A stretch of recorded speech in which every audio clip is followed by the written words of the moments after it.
So while I've been using the latest Samsung Galaxy Z Fold 2, the Galaxy Z Flip 3, and continuing to use my Microsoft Surface Duo leading up to the Surface Duo 2, I decided I really wanted to order and pick up the Google Pixel 5a 5G.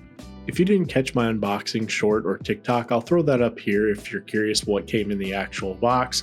Overall, I really like the build of this 5a having a larger display and footprint than the Pixel 5. I also kinda dig the color with the ever subtle hints of green in various lighting. The unboxing experience is like most Pixels, and I'm curious what the Pixel 6 unboxing experience will bring. Now, I'm not part of Google's ever so secret society of Team Pixel. I ordered this very Pixel through Google directly, not getting this device for free. I used my Google 5 account, saving $233 over time on this Pixel 5a at $9 a month, essentially making the device itself half off for myself at just over $200. I'll leave a link below for these details if you're interested. Keep in mind, Google does a hard pull on your credit to qualify. Not financial advice, just a friendly note. Now again, I love the larger display here and the build of the Google Pixel 5a 5G. In the hand, it feels pretty solid. The build is very similar to the Pixels before it, but at under $500, it still impresses me what Google has achieved here with this device in all that it offers. The Fingerprint Scanner is also super smooth and responsive.